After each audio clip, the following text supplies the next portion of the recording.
Hey Team High, I hope you are blessed and highly favored and having a good day. Hopefully, you are able to find some mental clarity um, throughout all of this that's going on this week and in the world. I have to say that I am beyond proud of my community. We have been standing up, and think about just how us standing up has made such a difference that now, even if you go worldwide, people are protesting and fighting for their rights and fighting for injustice. And, it really made me sit and think this week, just about how we're affecting change, or I won't even say affecting change, it's not change yet. We are affecting and requiring change and asking for the conversation and not being afraid anymore to even bring up the subject, because it's been such a taboo thing that we don't even feel that we have the right to ask, because we've been dealing with it for so many years that we've just become numb to it and think that this is normal life. I ask myself often that if I was of another race, or I won't even say it sugarcoating it, I'm gonna say it the way I really think it.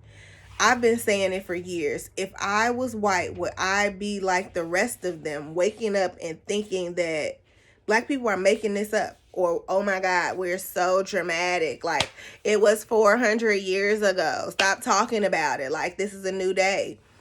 And that's just always a question that I've asked in the back of my mind. Like, would I be so numb to it and so oblivious that I would walk around like everyone else, like, oh my God, they're making it up. Like, oh my God, everything is not about race. Oh my God, slavery ended 400 years ago. Like, why are we still talking about it? Because the effects of it and the problems of it and the root cause and the root issue is still present today.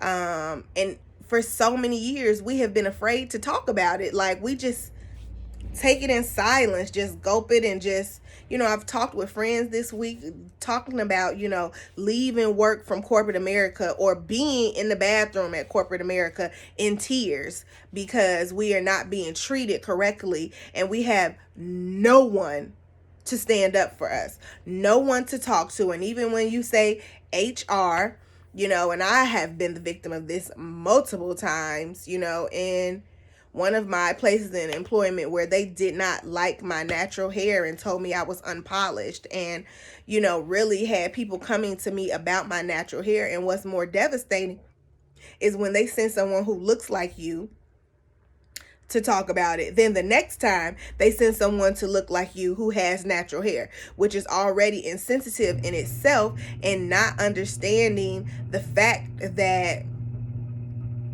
people have different hair textures. We look different. We all come in different facets. We have so many different areas, that covers blackness. That's why one of my mottos really has been focusing on changing the narrative of blackness. But it's so many conversations that are being unveiled and not being hidden like they have previously that are much needed, and they need to be discussed. I have to salute Muriel Bowser, salute Lori Lightfoot.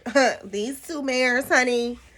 Oh, and I'm so sorry that I do not know the mayor in Atlanta, honey. She been showing out for me, and I've been here for her. I've been here for Lori, but Muriel Bowser, we have some questionableness, but I understand that we're in a game of politics. But I must say, I salute you ladies, because y'all have been doing the doggone thing for your cities. You have been standing up against this ignorant president that I pray that we vote out and do not allow back in here.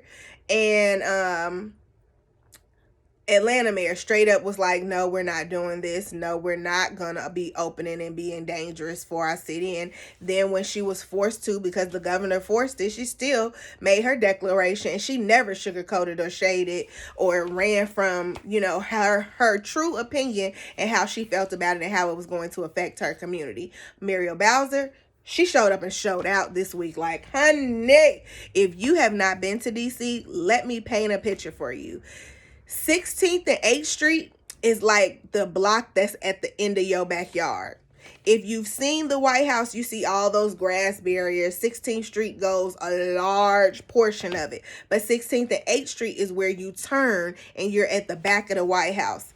That is where he decided to have the protesters tear gassed. Let me tell you what she did. She wrote in the streets, honey, Black Lives Matter. Those are blocks of streets that say Black Lives Matter in bold yellow paint. And honey, if you look out his door, out his window, he can see it. And then to take it even farther, we made it permanent. We put it on the street sign saying Black Lives Matter. So he can be ignorant and try to avoid it and not think about it. And people can say, oh, he's not racially biased. He's just only, focused on people that have higher income. Do those include us? Not in his circle. You might be able to go sip with him and have some tea, honey, but you can't mingle in his real inner circle. Facts. Lori Lightfoot, she has showed up. She showed out here in Chicago. She understood that the protests and even some of the looting, in my opinion, I felt like she was like, not like, oh my God, this is so okay, but she was here for it. And more importantly, I got to see it with my own eyes that she was out and about in the community. Like when she says she's out on her own time driving the city, she means it. And she shows up for us. And I really need us to show up and stand with her because, honey, these sisters, they changing the game. It's so difficult to be in an arena and speak up and say, I'm Black, we have problems. Meaning you all are being discriminatory to us and these are the ways. And now we have started a conversation even globally where people are protesting worldwide, honey, and saying, enough is enough, because we don't realize that we just think racism is here in the United States, honey. No, it's across continents. On every continent, looking like us means that you are different and means that you are treated less than. And this year, we said no more. And I pray that we continue this. And please don't let this summer fool us and everybody be out there shopping and just having a good time. Because I know everybody's excited to be back outside because they think that COVID is over. Question. Go do you some reading and some research. Make sure you're being safe. Do not fall into the multitudes that forget, and then it's easy to forget and it's easy to lose a life, and I don't want either. So I want us to be safe. I want us to be conscious, and I want us to ensure that we are tapping on our other kings and queens shoulders and ensuring that we're enlightening them and encouraging them to go out and read and make sure that they're showing up for themselves as much as we're showing up for each other. So that definitely was something that, I really found powerful this week, that people were standing up worldwide, and we need to keep doing this. In terms of sports, athletics, I understand everybody's sad they didn't get to see the NBA this year like they wanted to. NFL, shout out to Kaepernick, but I got questions. But at the same point, please don't be misconstrued. And I hope that these Black athletes truly understand. And I've been so proud that they've been standing up, because again, they didn't feel safe in their arena to speak their mind, because we are always troubled with the ideal and the question and the pressure of, if I speak my truth, will I lose my job? Raise your hands if that's happened to you. If you've had that happen to you, raise your hand, drop a heart in the comments, because for so many years we've been treated so poorly. We've just gotten to a place where we're like, this is what it is. It's unacceptable. It's not right. And we deserve better. And we have to have this conversation in all areas. NBA, corporate America, call out your companies. If they have not shown up for you, and I don't need just a written statement, I need to see your face, I need to look in your eyes, and I need to hear your words and feel what you're saying. Brought it back to that my next is now, Pastor Hannah. But I really and truly am like, call everybody out. Call out your kings and queens. Ask for them to do better. We requiring more. We have more to do, and we have to stand together.